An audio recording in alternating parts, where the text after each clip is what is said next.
Hi, ഞാനിന്ന് വന്നിരിക്കുന്നത് നമ്മൾ ഇതേപോലെ തീപ്പെട്ടിയൊക്കെ തണുത്ത് പോയാൽ കത്താനൊക്കെ ഭയങ്കര പാടായിരിക്കും അല്ലേ. അപ്പോൾ നമ്മൾ ഇതേപോലെ ഒരു ടിന്നിനകത്ത് ഇട്ട് സൂക്ഷിക്കുകയാണെങ്കിൽ നമുക്ക് എപ്പം വേണേലും എടുത്ത് കത്തിച്ചാൽ മഴക്കാലത്താണേലും പെട്ടെന്ന് തന്നെ കത്തി കിട്ടും കേട്ടോ. അപ്പോൾ തണുത്ത് പോകത്തില്ല. തീപ്പെട്ടി ഇതേപോലെ ചെയ്താൽ മതി. അതേപോലെ തന്നെ നമ്മൾ ചന്ദനത്തിരി കത്തിക്കുമ്പോഴത്തേന് വെള്ളം നനച്ചിട്ട് കത്തിക്കുകയാണെങ്കിൽ സാധാരണ കത്തുന്നതിനേക്കാളും കുറച്ച് നേരം അധികം നമുക്കത് കത്തിച്ച് വയ്ക്കാനായിട്ട് പറ്റും കേട്ടോ.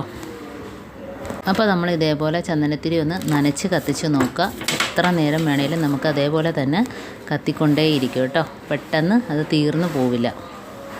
അടുത്തതായിട്ട് നമ്മൾ പുറത്തൊക്കെ പോയിട്ട് തലവേദനയായിട്ടൊക്കെ വരുന്ന സമയത്ത് നമ്മൾ ഇതേപോലെ ഫ്രീസറിനകത്ത് കുറച്ച് നേരം നമ്മൾ കോയിൻ ഉണ്ടല്ലോ, 1-2 കോയിൻ ഇതേപോലെ ഒന്ന് ഫ്രീസറിനകത്ത് വെച്ചൊന്ന് തണുപ്പിച്ചതിന് ശേഷം നമ്മൾ നെറ്റിയിലോ കണ്ണിലോ ഒക്കെ ഒന്ന് വെച്ചിട്ട് ഒന്ന് തണുപ്പിക്കുകയാണെങ്കിൽ പെട്ടെന്ന് തന്നെ ആ ഒരു തലവേദനയുടെ ആ ഒരു ബുദ്ധിമുട്ടൊക്കെ മാറി കിട്ടും. അപ്പോൾ എല്ലാവരും ഒന്ന് ചെയ്ത് നോക്കുക. Full video ചാനലിലുണ്ട്.